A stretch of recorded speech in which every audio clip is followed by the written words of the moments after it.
All right, my friends, welcome to another Monday. And today we're going to conclude Faust Part 2 and the entirety of our foray into Romanticism and Neoclassicism on our way to true modernism. A couple notes about the class before we jump into the lecture itself. Keep in mind that I will be uploading the lectures on Notes from Underground because you're missing the time necessary for me to lecture on them. There are 2 lectures on them. I will post them to Moodle. It will be on this week's Moodle tab. Remember that your essay is due this Friday. This is your midterm essay, and that you have until Tuesday, tomorrow, 5 p.m. to turn in an outline to me in order to receive corrections, emendations, suggestions, any sort of feedback that I can get to you. 3, we're finishing Faust today, as I just said. 4, we're starting James Joyce's Ulysses on Wednesday. That is our first work of true modernism. We are jumping from the 17th century, from the 18th, 19th century, now into the 20th century. We're almost to Ithaca, as it were. In any case, next week, do note that Wednesday and Friday are somewhat special days. They are days on which you are expected to watch a play. I will upload the specific versions of the plays from YouTube that I would like you to watch. They're both spectacular performances, particularly Don Giovanni. Excellent, excellent singers and actors for Don Giovanni. Don Giovanni, it's not just a play, but an opera written by Mozart. And Don Giovanni is sometimes called Don Juan, if in the Spanish tradition rather than the Italian edition, is himself very much a modern protagonist, and very much, I would say, protagonist, not hero exactly. Hamlet is also, like Faust, like Don Quixote, considered one of the paradigmatic, archetypal modern humans. And so I expect you to watch both Hamlet and Don Giovanni. Do note that on your final essay, there will be 1, maybe 2 questions. You need to check the questions about Hamlet and Don Giovanni, and particularly comparing them, comparative literature, with a different text. And so it is well worth your time to spend the 2 hours or so watching the play the play or opera, because it takes a lot less time to watch a play or opera than, say, to read a 12,000 line epic poem or play. We'll have to determine the genre of Faust, or at least consider the genre of Faust today. Okay, as usual, remember that because during the spring, we start, then we stop, then we start, then we stop. You need to be good at reversing inertia. You have to be good at going from motion to rest to motion to rest. But remember that is the struggle in the spring. We are not just in continuous motion. We are not a perpetual motion machine, as it were. We're starting and stopping like somebody who's just started learning how to drive a stick shift and is starting and stopping and bucking their car over and over again. Also part of the modern situation, as it were. Are there any questions before we move forward today? Okay, let's make some progress. What is the relationship between part 1 and part 2 of Faust? This is something that we're very interested in, something that perhaps some of you just wrote on or are planning to write on. What is a relationship between a 2-part novel, or a 2-part play in this case, or a 2-part poem, whatever it happens to be? And how is that question illuminated or confused by the fact that one part was written at a very different time and in a very different time of the author's life than the second part? In fact, in a different nation, as it were, a different empire, from the Holy Roman Empire to the Federation of German States that will later become the German nation itself. And so with all of these political, social, personal, biological, organic changes in the world, is it possible that the second part can be the same as the first? And I say that not to lead you in one direction, but to open up the difficulty of the question. Because on the same or on a different hand, I might say that, are the roots any less a part of a tree than the branches, for the fact that they look so different and occupy such different space? The branches of a tree live in the air, have beautiful leaves on them and absorb sunlight, whereas the roots live down in the deep, dark soil. And in fact, they do not grow upwards, but they grow down and outwards, depending on the plant or the tree. And so Those are two parts of a tree so very different from each other, and yet part of one unified whole. Is it the same with a piece of literature? That the second part so different from the first part can in fact be part of, say, a larger spectrum? Or is it more the case that these are two different things that, like Frankenstein's monster, are put together in a mishmash that doesn't quite work, or like a chimera from Greek mythology? You remember the chimera? I'm going to show off my wonderful art skills here. It's got a goat body. You can see that that's a goat, right? Snake tail and lion head. Sometimes it's got a goat head. That's a nice chimera right there. There we go.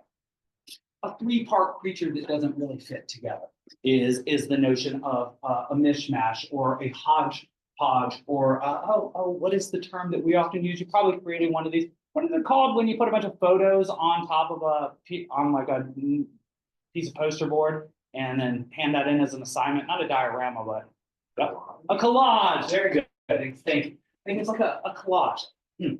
A bunch of things from differing places put together to make a whole. But is it in fact a whole, or still just a bifurcation of two things that are trying, that Goethe, young Goethe and old Goethe, is trying to slam together? In any case, there are additional things to consider.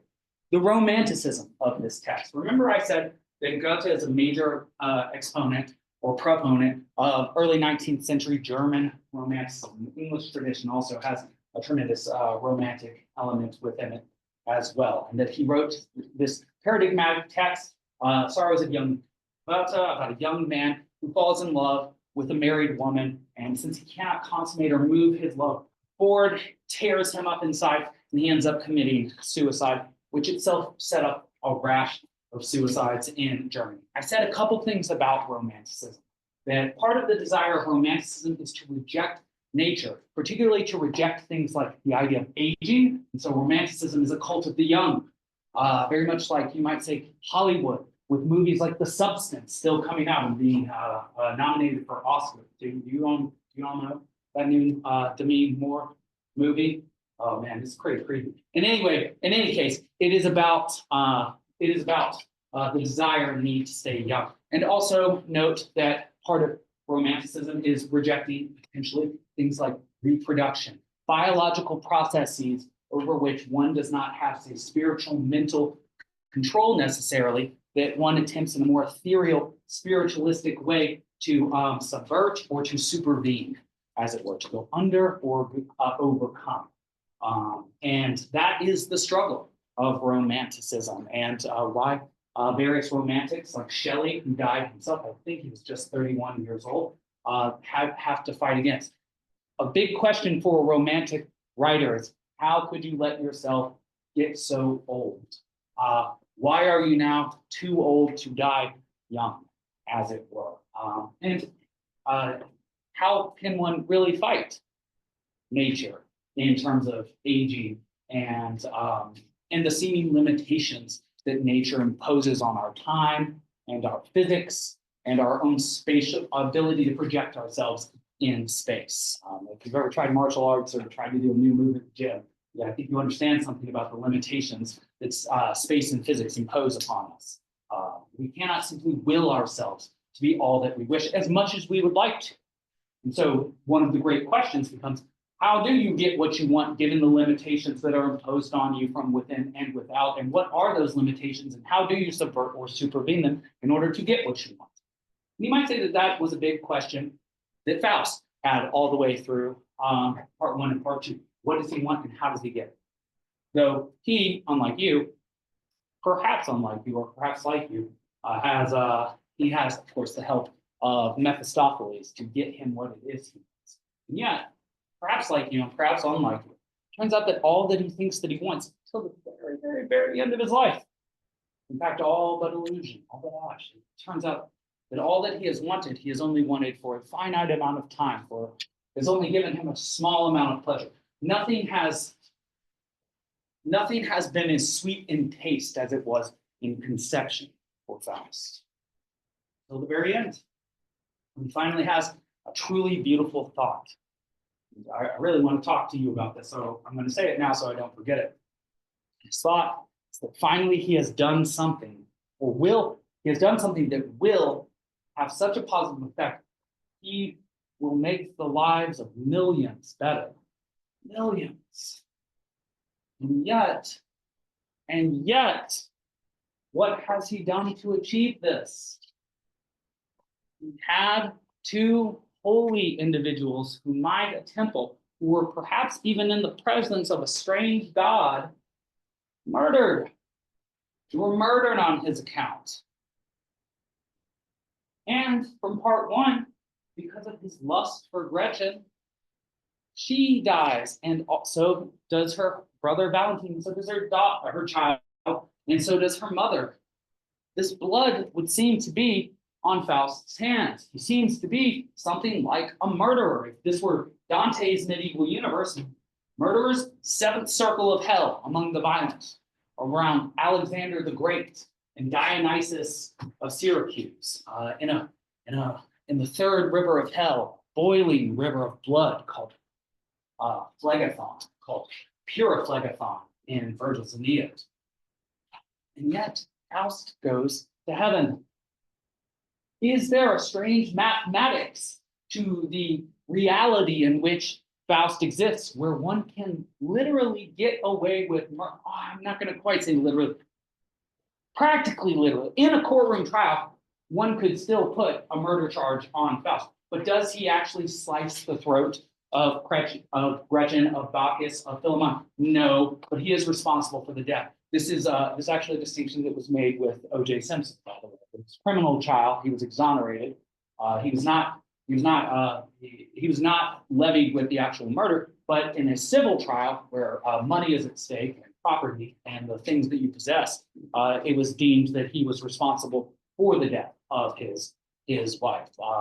And then sadly later he would go to jail for a different crime entirely. But that's in the American system. That all just goes to say is that we, in our current time and current place, do maintain a distinction between murder and being responsible for murder. But just because one doesn't do the deed oneself doesn't mean that one doesn't pay a huge price for it. If justice is served, as it were, if justice is served. And so in any case, I really want you to think about that, because I think that is one of those break the schema in your head sorts of questions. Obviously, millions of people being helped are more important than 2 or 3 people. Mathematically speaking, if everybody is equal, very utilitarian. This is a sort of a British way of thinking. Comes from Jeremy Bentham and John Stuart Mill and his father James Mill. Utilitarianism. The idea behind utilitarianism, and be careful when you think utilitarian thoughts, because it sounds very, very correct. And yet you need to think about the implications before you accept it. Utilitarianism, and there's rule utilitarianism and act utilitarianism that the scholastic philosophers will, or the scholarly philosophers today will argue about. But the idea behind utilitarianism, and you see utility or use sitting in the word, is that the best for the most amount of people is the best you can aim at. You want the most good for the most amount of people. It's like a mathematical equation, right? But then you've probably heard the old cliche. Have you heard this cliche? If you want to make an omelet, what do you have to do to make an omelet? Break a few eggs. Break a few eggs. So think about that. So now we've got this omelet. Omelet is millions of people happy.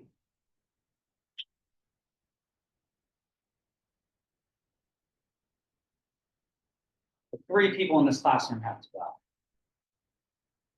Are you going to volunteer? You're a great person. According to Goethe's Faust, you might even go to heaven for it. Eternal bliss. Who's volunteering? That's the question of utilitarianism. Who pays the price? Okay, most people are going to be happy. That's great. 90% happiness? That sounds like a good number to me. But what is the dark underbelly of that statistic? What am I not looking at if I look at 90% of people will be happy? Even 99% of people will be happy. We live among 350 million people in the United States of America. So what is 10% of the population? 35 million people? What if they all had to die for 90% of people to be happy? Would that be a society you were willing to live in? Would that be a society that you considered just? Would you be able to consider yourself good, knowing that others had to die for your happiness? Would you be able to live with yourself? This is the question that Goethe is putting to all of us by having Faust go to heaven. Obviously, the amount of good he has done for his world does outweigh the amount of evil that he's done. And yet he has done evil that is worthy, traditionally speaking, of execution, exile, being thrown out or exterred from the church. To be exterred means to have your corpse not allowed on holy ground when you're after you die, which to believers is a big deal. It's a big deal. What happens to one's body after one dies represents, to some extent, the impact one had while one was alive. You cannot bury yourself. You must have friends and people who loved you to bury you. This very ancient idea, which we to this day still care about. Even if you die overseas as a military person, we will try to get your body back. And we often want the body, as it were. It makes a difference. But in any case, I want you to ponder over this, because it sounds like a beautiful utopic idea. Make millions happy, and only some people have to be unhappy, and perhaps get murdered and killed because they're in the way of progress. But is that acceptable? Is that something you can live with? Is that right? Is there not a different way of going about it? Another way of putting the question, this is a very strange way of putting the question.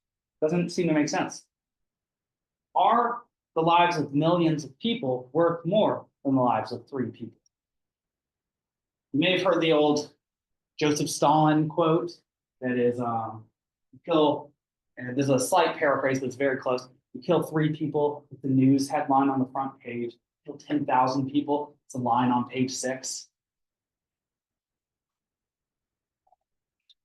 It's an ugly thought. And yet, do you have to break a few eggs to make an omelet? Is the omelet worth it if you have to break eggs to get it? Would you be willing yourself, would you say, yes, be one of the eggs, so that everyone else could enjoy the omelet?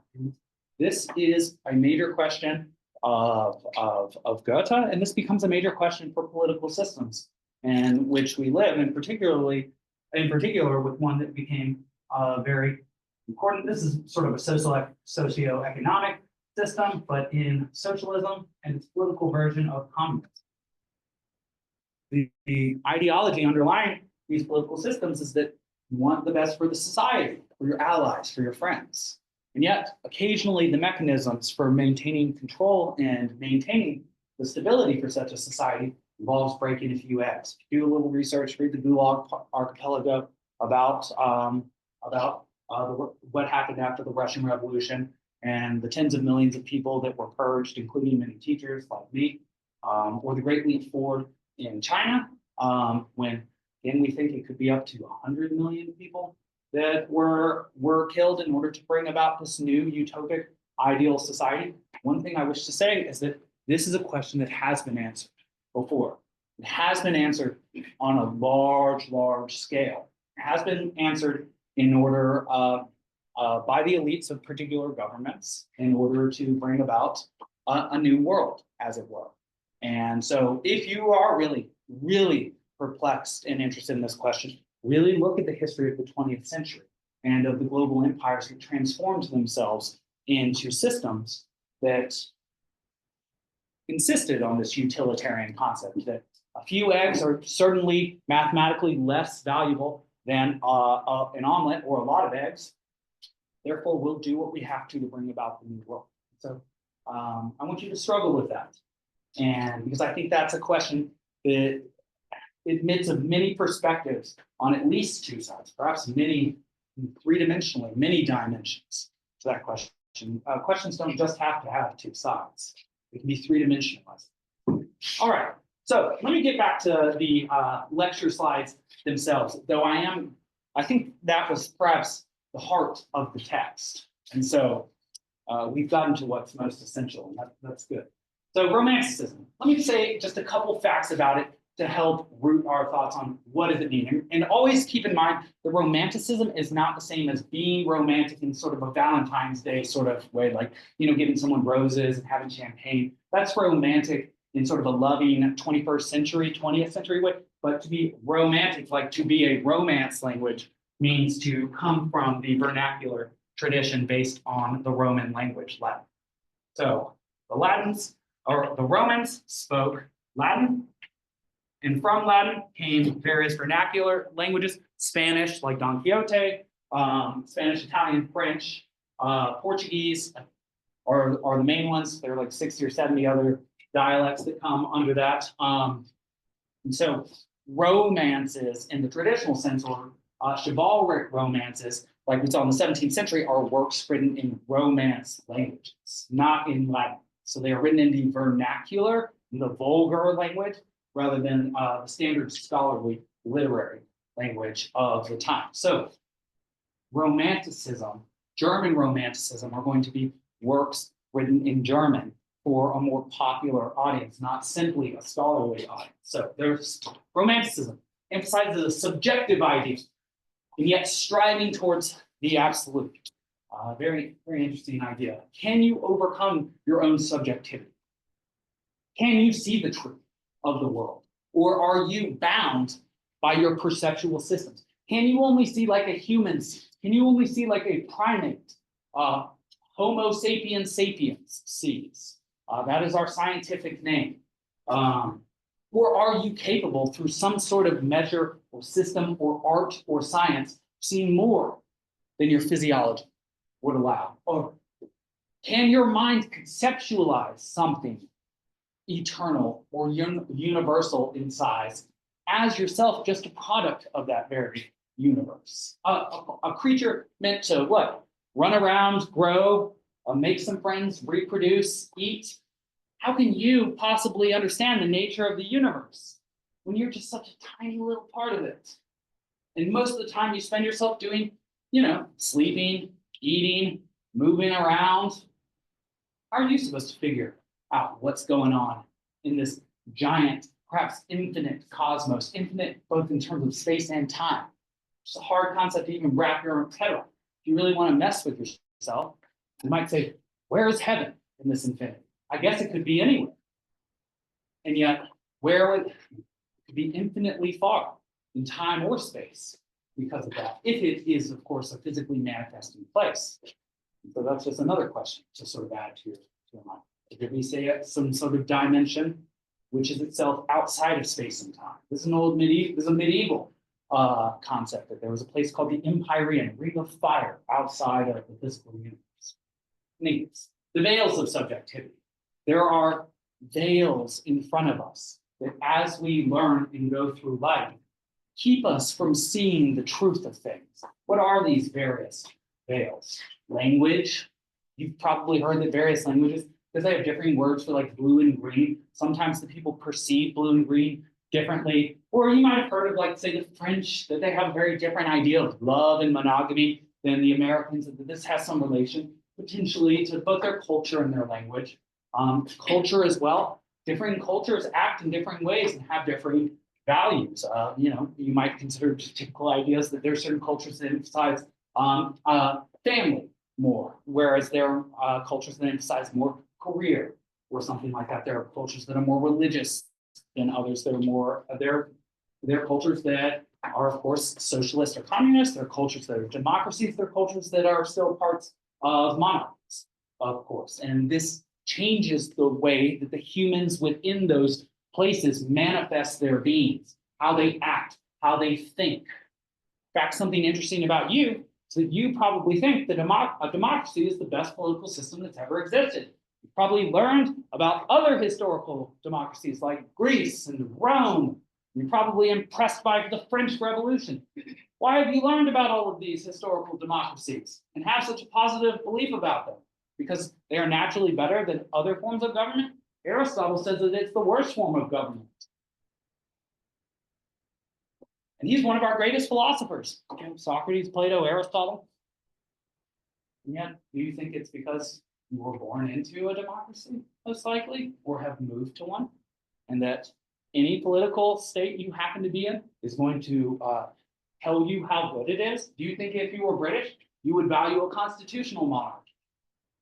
Do you think if you were Chinese, you would value a communist system? These are questions. Do you believe the things you believe because they're correct and you thought them through, or because you have accepted them from another mouth? This is what I would like for you to investigate in yourself. It may very well be the case that a democracy is the greatest possible political system, but it might also be the case that it's not. And so that's something you might want to wonder. So if you think it through and you decide it is, that might make you even firmer in your convictions. Medium of art, this of course affects conventions as well. Plays manifest themselves differently from poems, poems differently from novels, novels differently from operas, operas differently from new media like YouTube videos or movies or Netflix series. All of these different media have differing conventions that allow them to manifest themselves in differing ways. So when the curtain goes down at the end of a scene or act in a play, you just accept that. And yet, if there were a curtain that went down in the middle of a movie, that seems sort of strange. Though original movies did have curtains, by the way. And occasionally there is a digital curtain that comes down in older movies from the 20th century as well. And they do have interludes because they're so long. In any case, as I said, denial of nature, denial of implications of aging, diverting of social roles and physical function of genders, love of self, and seeing gender as a mode of denying the necessity of reproduction and therefore death. Pursuit of an ideal spirituality, unconstrained by nature, the body. That's perhaps what's underlying all of romanticism.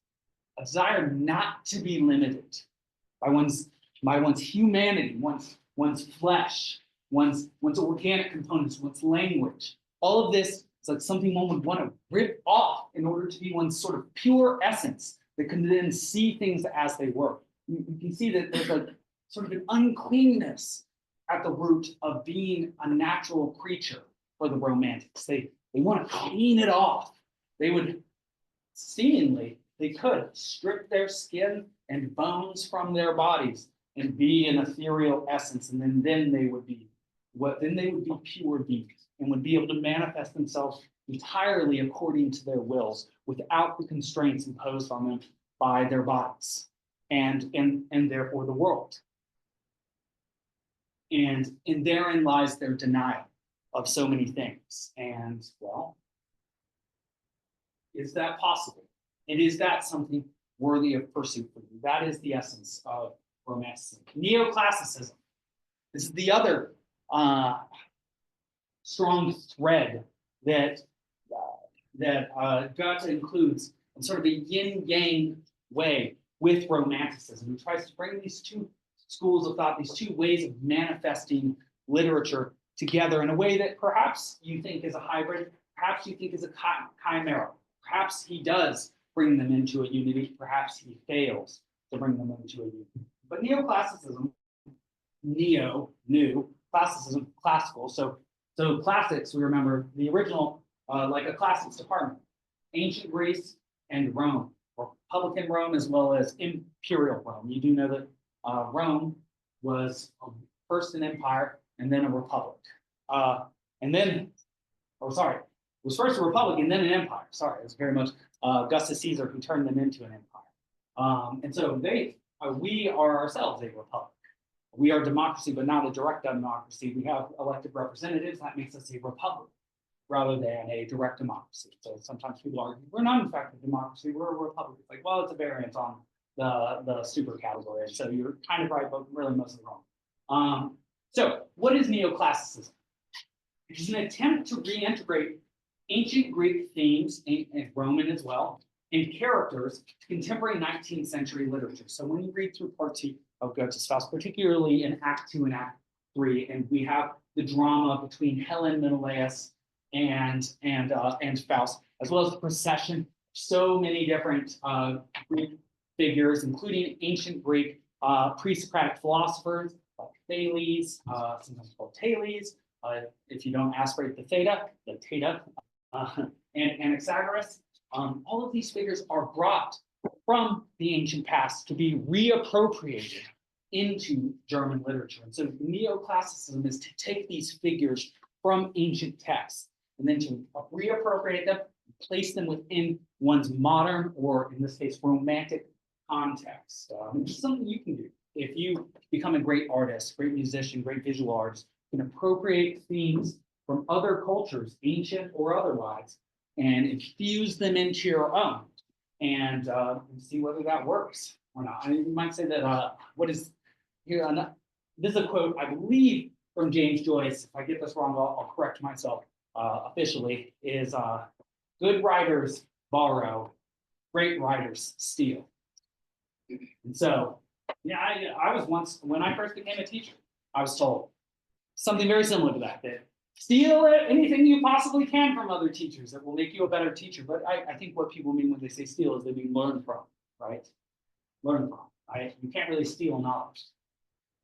Though spies and espionage as a field may tend to disagree with you.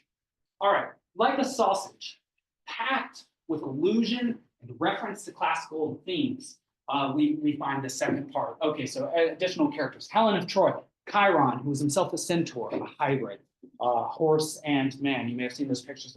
How would you put pants on a centaur? Kind of funny. The mothers, very recherche idea of archetypal, feminine, deepest possible pit creatures that are of terrifying and of immense power. Menelaus, who was the husband of Helen, who was taken from him. Nereus, who is the father of these water deities named Nereids, and in fact of one very famous named Thetis, who was the mother of Achilles, who gives us the name of our Achilles tendon. And then, of course, Philemon and Bacchus, who in Ovid's Metamorphoses were the two individuals who survived a terrible flood because they showed hospitality to Zeus and Hermes right before that happened, and were made into priests of a temple because of that, and therefore holy people that were then killed at the order of Faust. He didn't mean for them to be killed, but it was his men that killed under the orders of Mephistopheles, who was his servant, at least in this context, who killed him. So it would seem to be his. If I were a very good lawyer, I would try and pinpoint the blame on him. Though I'm not a great lawyer, I'm a teacher, but that's what I would try and do. Yes. Also, of course, when Helen and Faust are courting each other and speaking to each other, he teaches her how to speak as he speaks. It's sort of the idea that she is going from being an ancient Greek speaker, speaking a German speaker, sort of a romantic in the more modern sense idea, right? That as you come to have affection for somebody, you start to speak the same language, as it were. And so they start to speak in the same rhyme scheme. This is, I think, very sweet. Something you should know is that with people that you are attracted to or have affection for, you will non-consciously mimic their posture. Often your pupils will dilate as well, and you'll try and institute more eye contact. But you should notice that. I'm sure you've noticed that before. Somebody like crosses their legs, cross your legs. It's very interesting that we start to speak even the same body language as other people. And one thing known about accents, I've lived in many different places, is that I was once told while I lived in the Midwest, you're going to start speaking like somebody from the Midwest. I didn't really love the Midwest accent, particularly in the Milwaukee, Chicago area. And so I was dead set against ever acquiring such an accent. But the more you like a people, the more likely you are to start speaking like those people. It's particularly prevalent between like Brits and Americans who can so easily switch their accents with each other. There are, of course, Americans who take on English accents, and there are, of course, English people who take on more American accents. And something you probably know while watching contemporary TV is many of the actors you think as Americans, particularly ones who play Southerners, are actually English actors. They're fantastic actors because they act in the Shakespearean tradition, have to really learn how to act. Say, if you even watch The White Lotus and see Parker Posey, her Southern accent is not a natural accent. So she's like, I don't think that's good. And her Southern accent is as real or as true as mine.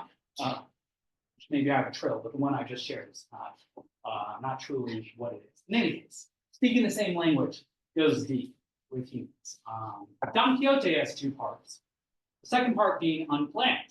The second part has a strange relationship of altering, retelling, and fixing the errors of the first part. Remember the issues with Sancho's donkey and the questions about the interpolation of a novel and what happened to the money, the gold escudos that Sancho had acquired. Well, they made sure to respond to each of these questions in the first 10 chapters of the second part. So the second part was to some extent an apology for the mistakes of the first part. Remember, the word apology means to give an argument for, not to simply console or to indicate sadness or that one is, I'm forgetting the term for it, that one is giving up on one's ill behavior. Is a too general way to put it. That one is showing, oh, I'm forgetting the word. Yes? You think it's not? Somebody not? Okay. There's remorse. I like that. Perfect. That one is showing remorse. Yes. The ancient idea of apology, apologos, is to give an argument for. So an apologist or a Christian apologist, somebody who's not a philosopher exactly, somebody who is going to argue for Christian tenets no matter what. They're like an advocate, as it were. All right. So Faust also has two parts. But do the two parts relate to each other differently from how Don Quixote's two parts relate together? You also will want to very quickly after this class watch the Notes from Underground lectures, because that is also a very short book in two parts where it actually goes backwards. First part, the character is older than in the second part, separated by 20 years. So it goes backwards in time. That is itself a unique convention. But Faust has two parts, and they appear to be totally different genres. First part is a romantic tragedy that ends with Gretchen's death, but she is saved. So is it actually a tragedy or a comedy or some sort of tragic comedy? Is it something different? So even the first part defining what genre it is there is trouble. But then add in the second part. Well, the second part is a neoclassical surrealist epic of sorts. It's very difficult to put on a show of drama, a play of the second part or an opera. It's complete with several sorts of meters and rhyme schemes like iambic, tetrameter, and terzarima. Terzarima, triple rhyme in Italian, is the rhyme that Dante made. It is a rhyme that is where the last word in the second, fourth, and sixth lines rhyme all together. So it's not just a double rhyme like we're often accustomed to, but in fact a triple rhyme that transcends each stanza. So each of his stanzas will connect to the next through the rhyme. So if there are two rhymes in one 3-line stanza, then one rhyme in the next will connect to that which came before. And so each stanza is connected together by its rhymes. It's almost like it's a representation of culture or people or an idea. Even. So does the awkward connection, like the stitches holding Frankenstein's monster together, make this a modern work? In fact, the work itself is a super genre, a genre that is a mixture itself of many genres, or transcends genre. Perhaps it is a unique new genre by mixing at least two genres and two traditions together. It is a sort of modern witch's poem, and in this way, you might say that it's more like a modern witch's brew. And what's the effect of so many ingredients, Eye of Toad, Tail of Newt, together create? Can all of those ingredients together create the proverbial then love potion, all these nasty ingredients, and then you drink them and then you fall in love? This is a very interesting idea. All right, let me say a little bit in the final minutes about each of the acts and just trace through a basic thesis that I have about this text. The second part is itself an attempt for art to transcend its own boundaries, for art to be able to change the nature of the human. I'll say one note and not say much more about it. I would say one of the major thrusts of art in the 21st century, and even much humanitarian scholarship, is is romantic in essence, in that it attempts to potentiate ideas like language, culture, politics, and remove them from their boundaries in order to suggest that perhaps something like language does have infinite power. But such ideas forget some of the more intelligent romantic thinking that went into producing them, which is that the idea is to supervene these potential obstacles, not to ignore their existence. Very different to just assume that things that are real do not exist in order to discount their relevance, than to account for things that exist in order to overcome their importance. Very, very, very different. So in any case, part 2, act 1, we have charming landscape, which is itself sort of an intermezzo Edenic space where we have a spirit of art present. The spirit of art seems to be guiding us and showing us that the art is transforming in this form, in this bit. And this is the idea. Can art transform the nature of a human? Can you, as a human, transform your nature? Do you have a nature? And if you do, are you doomed to be human, whatever that is? Or can you become more than human? Can you be superhuman? Can you be subhuman? Can you be different human? This is what Faust attempts to do and ultimately fails to do, and shows over and over again his attempts. So he goes to a kingdom. He attempts to create paper money to transform the economy. Will this transform the soul of man, of people? Money itself represents value. Is it a symbol for how art reflects value? Does money create the notion of value? I'm just throwing a litany of questions at you here. Or simply represent it? Does art create the notion of value, or simply represent, do works of art have value? Does paper money naturally have value? If not, what gives it value? For example, does a character have value because it imitates a person who has value? Is the substance of art its ability to represent or to create? It's like the Sid Hameti Benengeli question. History is best when it's true. But what is art? When is art best? When it's true? The nature of art is to lie, fabricate, or at least fiction. So what makes it good? Better lies? Sort of interesting. And what is the difference? Consider the homunculus. We'll talk about him in just a moment in Act 2, who wishes to be human and is himself an artificial creation that is human in form and yet lives in a glass retort.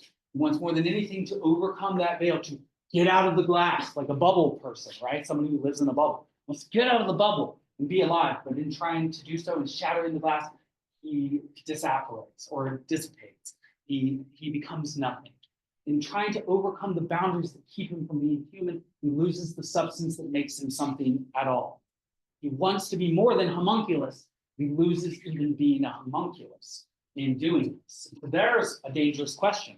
In attempting to supervene the boundaries that make you what you are, is there a possibility that, say, if you are a circle and you erase a piece of you, are you now something more or less than what you were prior? You lose your boundary and are no longer a circle. Are you anything even? Are you a disfigured circle? Or are you something new and more? This is perhaps a pessimistic example, but think of your own examples. If you're really mulling it over. Consider Euphorion, who is the child of Helen and Faust, who is the child of art, and the mixture of the classical tradition and the romantic tradition. And that Euphorion, which means to bear something well, that he dies like Icarus, compared even by Goethe in the text itself, of striving towards the sun after a nymph who is in the form of flame, and he then comes flaming down to earth, dies, and requests that his mother, because he's still so childlike, come down to Hades with him because it is dark there.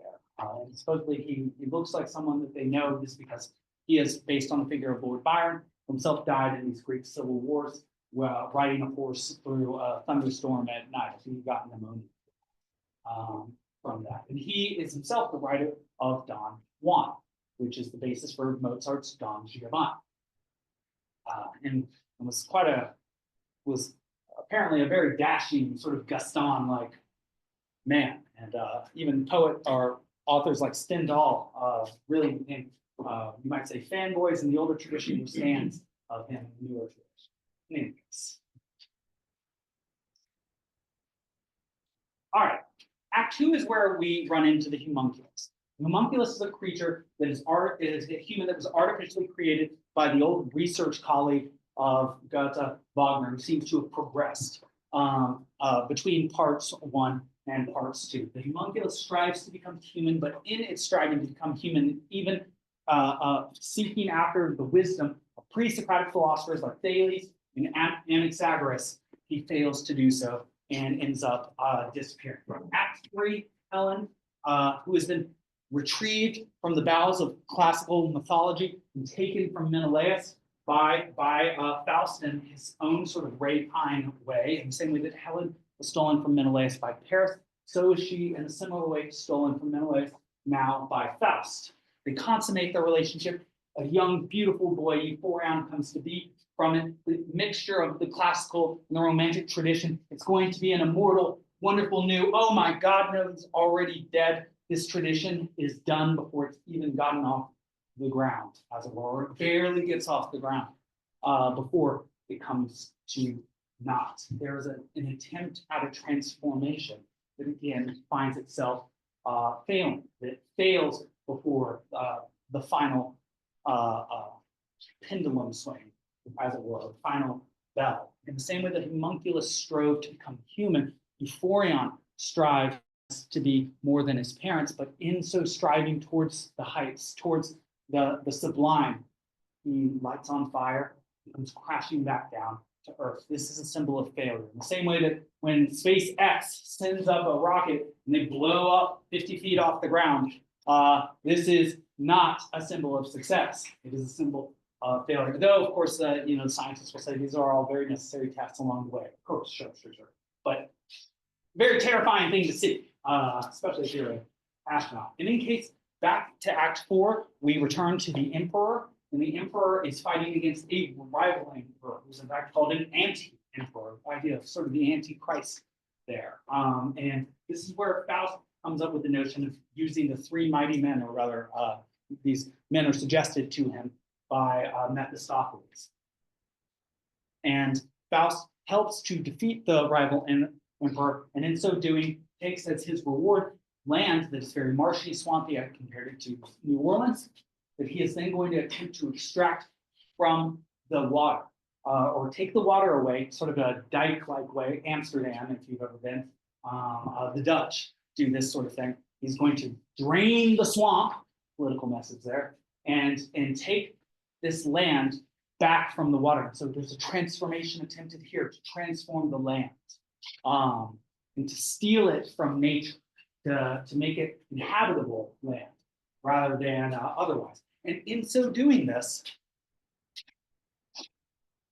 he experiences the great joy that he has been looking for his whole life. In so transforming the land, thinks about the great good he will do for millions because of this. And this gives him the moment of joy that causes him to die. Mephistopheles then attempts to take his soul, but beautiful cherubic, baby angels, the baby angels you see in Renaissance paintings, come to take Faust. Mephistopheles, being a little bit lascivious, is checking out their curves, and it's like, oh, quite attractive angels, gets distracted, and Faust's immortal part gets taken to heaven. Gets taken to heaven with figures like Pater Ecstaticus, Seraphicus, these are angelic sorts of names, Father Seraphim, which is the highest fire of angel, Father Ecstatic, that means to be outside of your body, but then also Marguerite comes back in the form of an angel. Marguerite, who died because of Faust, is one of the angels that helps to assume him into heaven. Why? Does he deserve it? Why has she forgiven? And this is where I've got to end because I'm a minute over. So next time, we are moving on to